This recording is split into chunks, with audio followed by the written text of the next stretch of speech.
All right. So thank you for coming. I gave you a couple of things, and we're gonna go through them together. But first is our brand new brochure. I have more of these, so if you want some, I can give you some to give to neighbors. It's full of pictures from things that we've been up to, and I'm sure one or two of them Cindy took. So I hope that you take a peek at that, and it kind of summarizes what we're doing and who we think we are now and who we want to use that. I love that picture. Isn't that beautiful? I took 30 to get that. Yeah. So we have been using the time of the pandemic, I'd say we as in the leadership of the church, rather than getting stuck or just kind of waiting for things to return to normal. We knew that nothing is going to be as it was. And so we wanted to make use of that time and really vision where we saw ourselves going as a church and what our priorities and our values are. And so we started with a vision statement, amplifying our call to be a community church. And I've got to tell you that at the beginning of the pandemic, that was such a helpful vision for the leadership, because really we weren't meeting in person for worship. All of our meetings were on Zoom, and it was a way for the leadership to really come together. And I had only been here, 8 months before the pandemic hit? So I didn't know many people, and so it was a real way for me to build trust and get to know the leadership of the church. And when I asked them,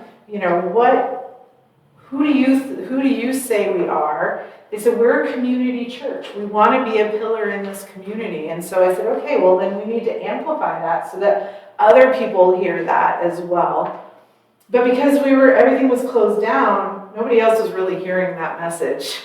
And so it was really a very internally focused vision, but it was working for that time.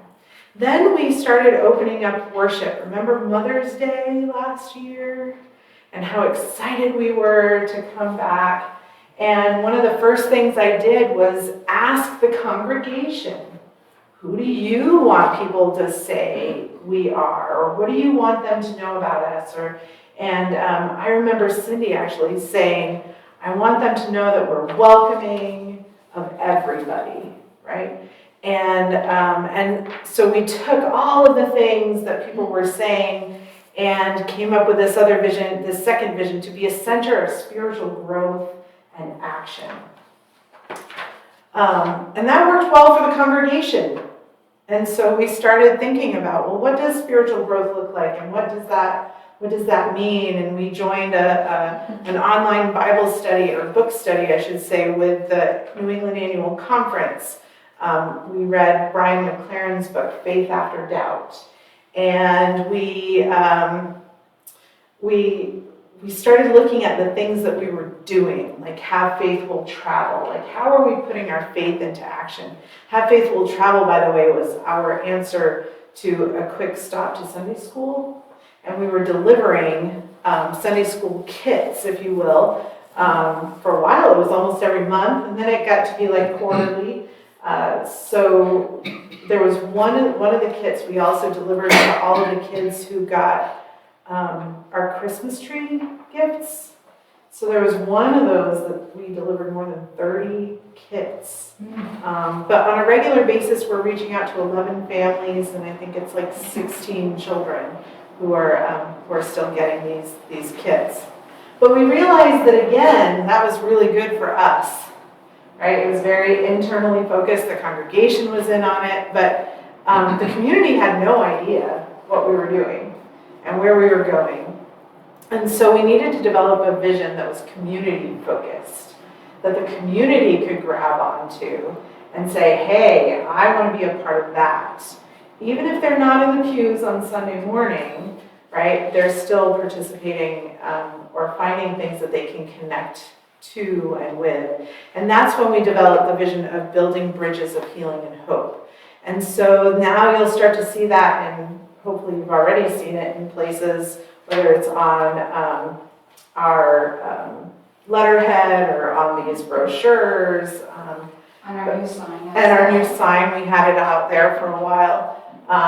So really this vision is all about building connections with partners that we've already been working with for a long time and finding new partners.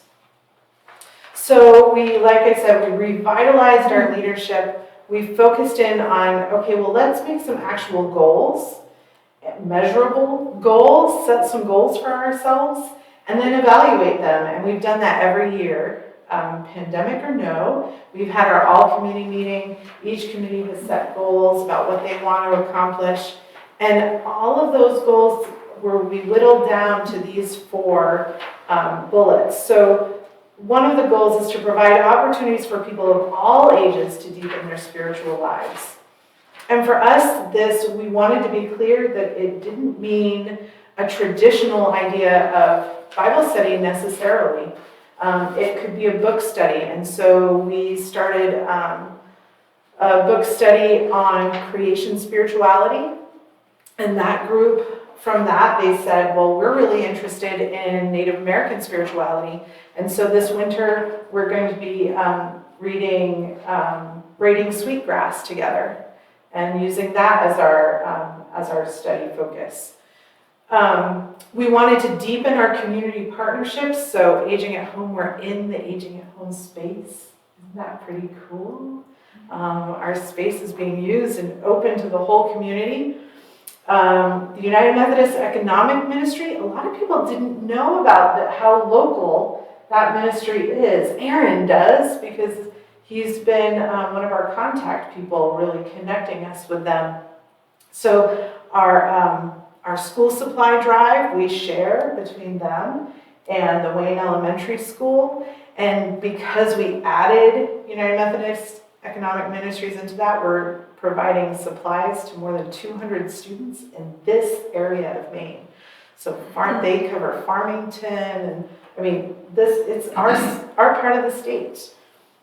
Cary Memorial Library, we deepened our connection by hosting. Last year, we co-sponsored together the Community Conversations on Race, and this year we did the kind of conversation on immigration.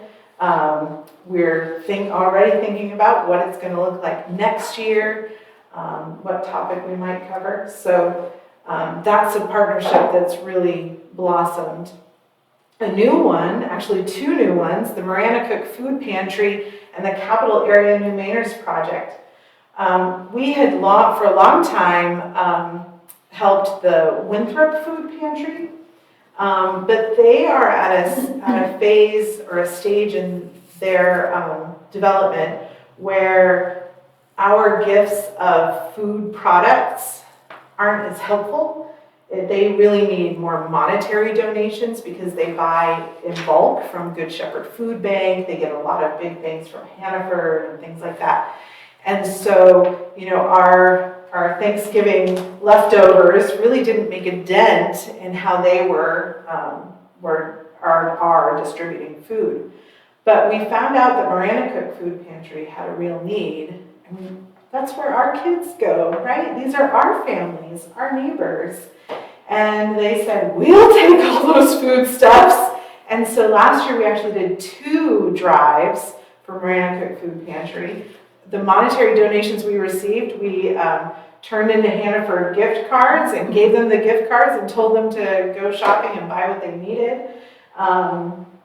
And then our Thanksgiving food baskets, as usual, we have some left over, and we brought the leftovers to the schools. So we were really attentive about feeding our families and our kids and our community in a way that fit the way we could work together. And then the Capital Area New Mainers Project, because of our conversation on immigration, we wanted to be able to be in conversation with our neighbors who are here from other countries. And this was a really wonderful nonprofit who's doing work right in Augusta, We got to meet some folks. We're looking forward to a potential supper, shared supper with them. They're going to come and cook with us, and then we'll share a meal together. And so looking forward to new ways for that relationship to develop. The messenger has been one of our outreach tools for a long time. And, but what we also found was that unless you knew about it, when you move to town, you don't necessarily get into it. And if you're just visiting, you're definitely not on our mailing list. And so we wanted to create, and the other thing that was happening was we were having a hard time scheduling events and not stepping on the toes of other nonprofits and other groups in town. So we wanted to be able to coordinate better together and maybe even have things in conjunction that might build off of one another. And so we invested in WayneMainEvents.com, which is an online community calendar. Our messenger editor is also the curator of that website. We partnered with Sustain Wayne, with the Lad Center, with the Yacht Club. There's one more. Huh? And the town. Thank you, Erin. And so with those partners, we've been able to really create something that no matter where you are, if you happen to be coming to Wayne, Maine, or in the area for something, you can see when the Strawberry Festival is, when the holiday stroll is, as well as when our meetings are. They've also expanded that to now include Wayne Presents. Almost every month, they have they invite a guest speaker to come in and talk about something of interest to the whole community. So we've done everything from bees and gardens to insulation to the 30-mile river watershed and protecting our lakes. So that's been a beautiful outreach and another goal that we've been able to meet. And the last one was really to enhance the worship experience for in-person and virtual participants. The pandemic really pushed us to do something that a lot of churches had been hesitant to try, and that was online worship. And now now that we've been there and we've been doing that for a while, we know that that's something we're going to need to continue. And so our hybrid worship services are live streamed and recorded. They're kept on our Facebook page. Our special services, we also have a YouTube channel. You can subscribe to our YouTube channel and find special services on there as well. Again, to make it more widely accessible. And all of that information is just one click on our website. So WayneUNC.com. And then you'll see there, click here for YouTube, click here for Facebook, and it'll bring you right to our pages. We've also had a very generous donation recently received that will enable us to completely revamp our audiovisual system in the sanctuary, so be looking forward to that. So really, all of these, we needed to then, okay, well, how do these tie back to our vision? And they're all about building bridges, honoring the bridges of our past and building bridges to the future. When we took a deep dive into our finances, we found that more than 90% of our finances, of the money that we have either invested or in the bank, has come to us in memory or in honor of someone. And so it's really important to us that we be good stewards of the memories of folks who are dearly loved and missed. And so if we forget those bridges, then how are we really able to honestly and truthfully and authentically be ourselves and be good stewards of those funds? So honoring the bridges of our past and then building bridges to the future, looking ahead. So we wanted to show you how our budget breaks down in a very simple way. So that first pie chart is our typical annual budget, about $175,000.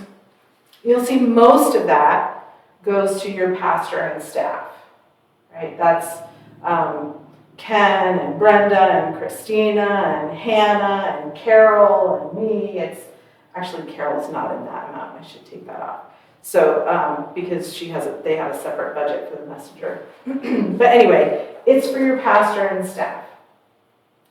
20% are facilities and operations. Those are our heating bills and our electricity and all of the really non-sexy stuff related to having buildings, right? Our parsonage, taking care of all of those kinds of things. And then the other 20% are our ministries, our mission and outreach.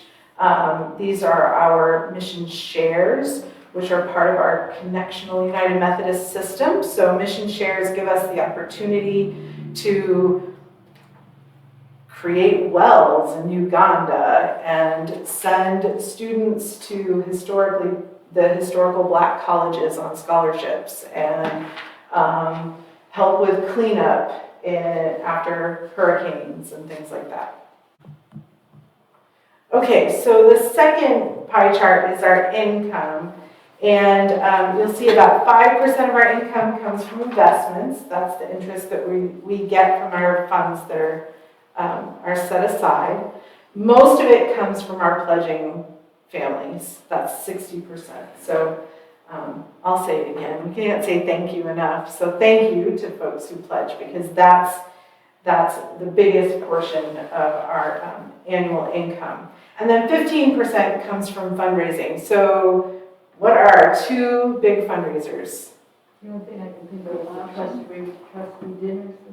Trustee dinners, that's a good guess. But that actually goes specifically to trustee projects, so that doesn't come in our budget, but good idea. Auction is our number one, but what's a very close number two? Oh, the Hannaford card. Hannaford cards, thank you, well done.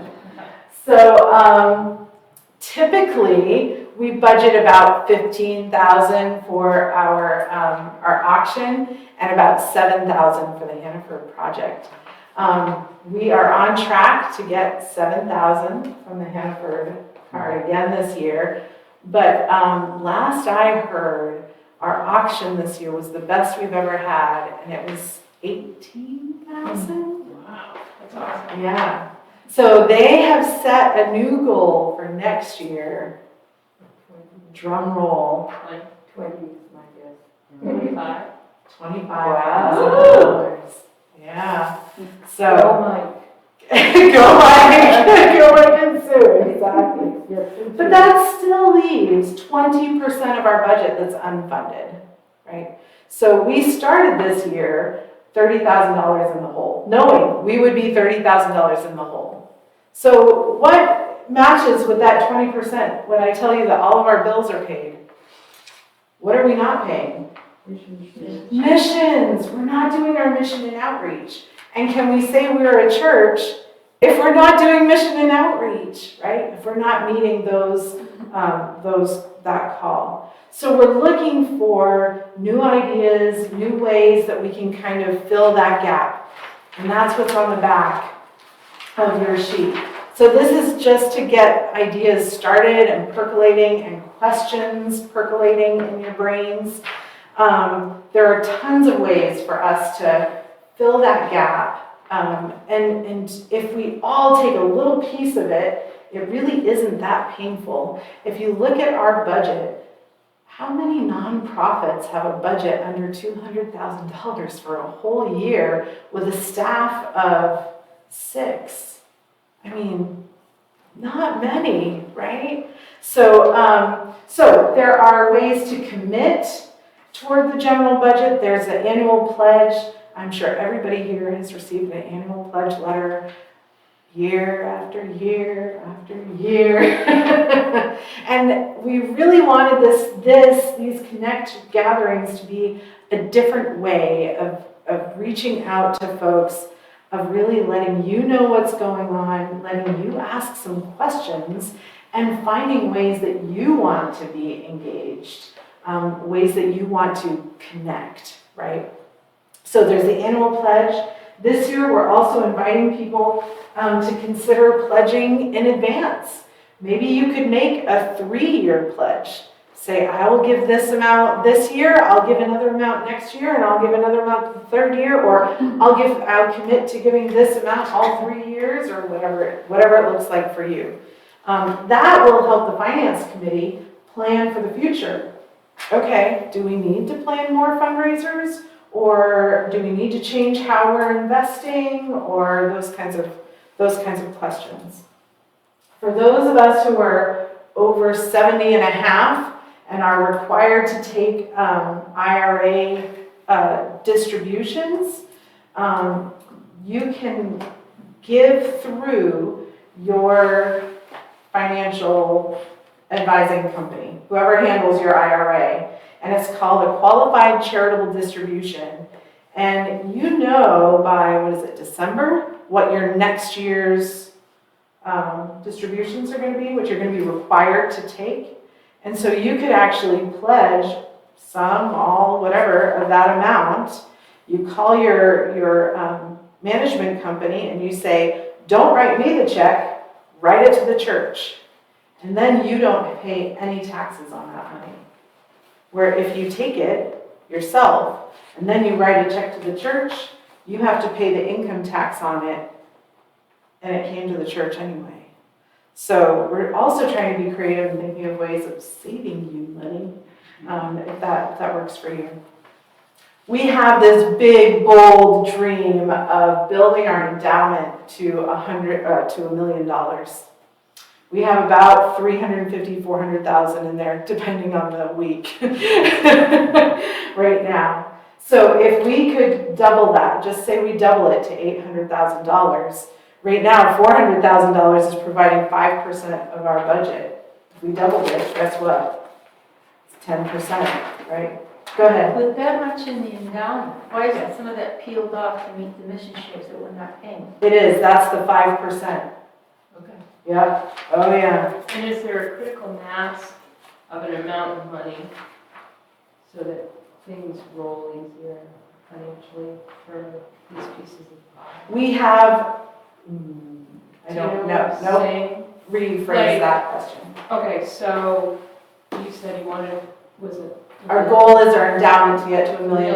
So that is that the critical mass that's needed to sustain these pieces? No, That's what I was right, now I see what you're saying. Nope, it would take that 5% and double it to 10. So now we're only missing 15% that we have to fill in the blank. Okay. Yep, good question, yeah. So, but in order to do that, we need people to think about their estate planning. And that's a hard thing to think about. Sometimes we think about either we're too young, or sometimes we think that that's just an uncomfortable thing to talk about. But we have folks who can talk with you in a comfortable way about how to do that, because there are ways. Some folks are worried, well, I want to leave certain things for my kids. I want to make sure my kids have, or my grandkids, get something substantial when I die. Well, maybe there are things that you can give to the church that are highly taxed if you gave them to the kids, but they're tax-free if you give them to the church. And so you rethink what you give and how. And we've got folks who can help do that. You can also designate your giving to say, I would like some of this to go to general budget and I want some of it to be invested. You can always, anytime you tell us to designate a gift to something, we have to honor that request. We try not to encourage it because honestly, sometimes we just need the funds to pay the bills. And so the flexibility is helpful, but that's always an option. Then we have items called extra mile giving. So these are things that are not in the budget, but sometimes folks find something that really speaks to them. And the first one on your list is the audiovisual expansion project. that in my intro, I told you someone from one of these meetings grabbed onto that idea and has funded almost the entire $20,000 project. Well, of the $20,000 we knew, they funded that project for us.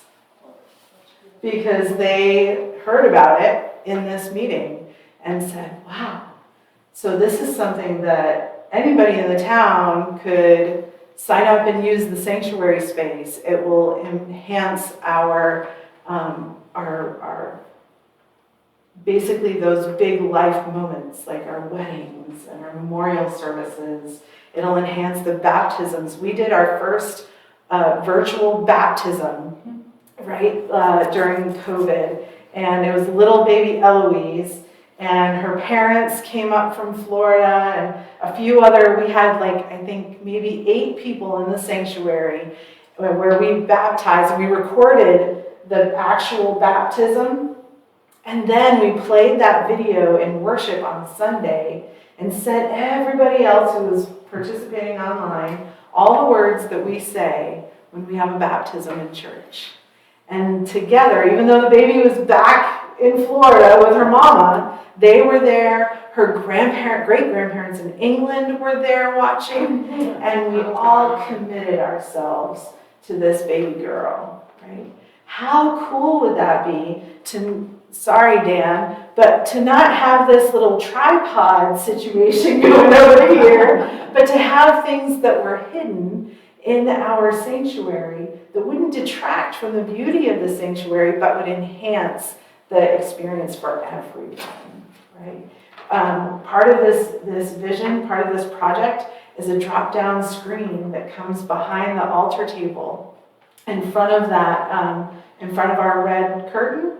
And then we could have those beautiful slideshows that people make, you know, their loved ones with the videos and the music and stuff, and can play it on that screen. And then when we're done with it, it rolls right back up. We still have our beautiful sanctuary, right? So, and what kind of presentations could, the Friday Club could come in and use it and have guests, right? The Yacht Club could have events here where they could make use of that. So anyway, these particular folks grabbed onto it at one of our Connect meetings, and now it's going to happen. So some of the other projects, we have a kitchen improvement fund. I'm glad Anna's here because she's been like dreaming this dream for ever since I got here. She's got plans, right? We have blueprints, but we only have $5,000 for it. But again, the idea is to create a kitchen that can be used for that the whole community could really make use of in a safe and clean way. Right now, you can't technically, legally cook in our kitchen because we don't have a hood. So, you know, and how many of you want to keep looking at that hot water heater behind the door? And how many of you would love to be able to get into those cupboards that the refrigerator blocks? Right? So we have a whole plan. We just need someone to say, oh, that's something I could get behind and help us get that on the road. Memorial funds are always there in a great way. Our shed outside was made possible by Heather Black's Memorial Fund. Our sign out front, our brand new sign was made possible through memorial funds of several folks. We have a new Easter banner that was made possible through a memorial fund. And now I'm going to forget her name. Mickey Reader. Yeah, Mickey Reader. And we had a beautiful dedication of that where her daughter was present, and it was really, really nice. And then, of course, celebration of any life milestone. I found these cards actually in the office that have been there for decades. And It was a good idea. it was a good idea, and it was such a good idea that we ran out of them within the first couple of these Connect meetings. So we had cards made of our own that have Donna Gardner's, one of Donna Gardner's paintings of our church on it, and it's called Seasons for Giving, right? And inside it says, in celebration of blank, a gift has been made in your name to the Wayne Community Church. So my mom doesn't want any more tchotchkes for her birthday, right? But if I sent this card to her and I said, dear Mom, in honor of your birthday, in celebration of your birthday, I made a donation to the Wayne Community Church in your name, that would be meaningful to her. And then there's a little insert, a little sheet of paper that you send to the church with your check and say, here's my gift. It was in the name of so-and-so, my mom, and if there's a specific purpose, and then who it came from. And so it's a really nice way to honor and celebrate those life milestones. And I've got those out here, and you can take one of those with you as well. And then we have ways to give that cost $0. Like Clink. Clink. No, Clink technically costs you at the checkout, right? You pay your 5 cents and then you donate it to the church. Our Clink bags go to our youth fund.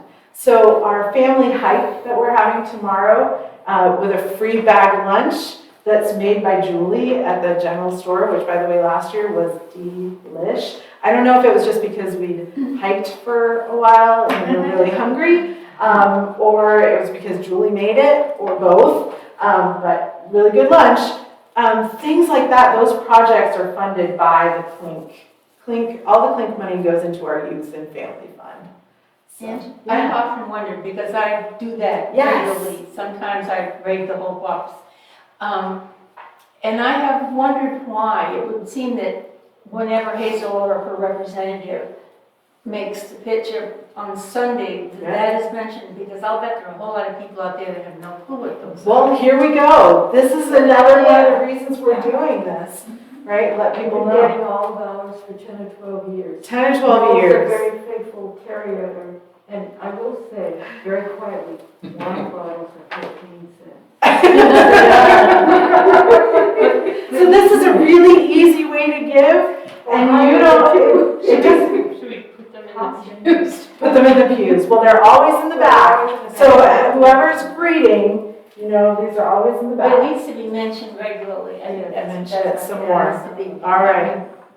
Right at the same time that the Hannaford card, see Holly instead of Hazel, because Hazel's in England, and to do that, but you know what I'm saying. There you go. Because Keep it it has out to- there. That's a very good program, because, you're getting rid of your bottles. It's not a ton of money, but it amounts. Well, and it's something that very you've got to helpful. do anyway, Right. right? It's a So why not give it wonderful, to the easy way. church? Yes. So the other wonderful, easy way is our Hannaford program. And somewhere I have information sheets on that. If you are not part of our Hannaford program, please join. It's so easy. I have money automatically deducted from my checking account every week. It fills on my card. I go to Hannaford. I know I've got money on my card to buy my groceries. And it's just, I never have to think about it. I just use my Hannaford card. And for every $100 you put on that card, the church gets 5. It doesn't cost you anything. It doesn't cost the church anything, but Hazel's time and energy, for which we are very grateful. But it's just a really easy way. I also give them out for Christmas gifts. I have family up in the Bangor area, so they get Hannaford cards at Christmas time. So yeah, Holly. There's 2 things. One is you can use your church Hannaford card to buy a Hannaford card in the store. So if you don't think about it in advance to get it from Hazel directly, yeah, you can buy the card at the And so checkout. And the church is still getting the benefit of that sale. Right. And it just occurred to me that Clink is such a perfect example that for any of these giving opportunities, a little bit adds up. Yeah. You think about bottles of bags, and we get so much money, and the Hannaford card, each of us maybe, $100, and $7,000. Yeah. So even like estate planning or any of the other ways, it doesn't have to be a lot. Right. You know, the kitchen project, you know, it'd be great if an angel came along, but even, you know, slowly adding to it Right. is going to get us there. Right. And the way that we got to the, I'll say to the 5,000 was because Elsie, when George passed away, she asked where the memorial monies were most needed because she cared about where they went. And I told her about the kitchen project, and you know, they had done the senior luncheons for so long. And I said, wouldn't that be a great way to honor George? And so, you know, there's all kinds of ways that can be really meaningful for you as well. So that you're, again, it's all about building bridges. It's all about making connections. And we, you know, our job is to make sure that we're good stewards and that we honor those bridges and those connections. So, everyone is going to get one of these, and I'm going to tell you, this is the commitment card. Here's my big plug. If you fill this out and get it back to me, you will not get that boring pledge letter this time. You instead will get a thank you letter. So I'm going to give, do you want this one? Okay. There you go. Thank you. Do you need this one? Okay. There you go. So you can think about them, you can take them home and pray on them. I hope that you'll consider all of these things that we've been talking about, and I hope that you found at least one way that you really want to connect with us. So that's the end of my presentation, but do you have other questions or ideas that you want to share? I just want to say thank you also for other ways that people support the church, such as, you know, buying dinners when there's a church. Yeah. Buying for the bake sale or bringing school supplies. So our lasagna supper, I heard, was our best ever. We sold 95 meals. 95 That's the meals. most that we've ever done. So the trustees made over $800 that will go to some important projects that we have on hand, like we're putting in a space heater. Last year, maybe you heard we had some frozen pipes and we had to turn up the heat so that they didn't burst. And we have a trustee here who's going to help us, who had an idea to help us prevent that from happening. I will send that to you. I did, I got it. It will be in the mail.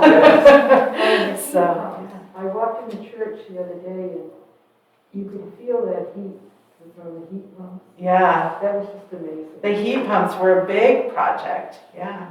And if you want to help us pay down that loan, that's another way that you can direct your giving too. And we have a heat pump, and what makes them even more exciting is the air conditioning. Yes, I can't wait till August. It's like, the heat's fine, the air conditioning in the summer is like, wow, we've never had. I will say, Christina turned it up on Thursday night. She comes in around like 5, and the choir joins at like 6:30. She turned them on to 65. By the time I got there at 5:30 for the trustees meeting, it was set, she had turned it down to 62 and it was 72 in that sanctuary. And we're like, okay, don't turn it to 65. So they work beautifully, beautifully. And the sanctuary, the other beautiful thing is the sanctuary holds it.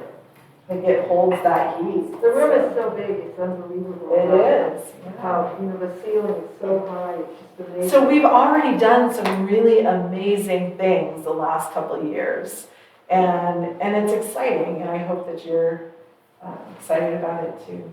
I think we can stop the recording.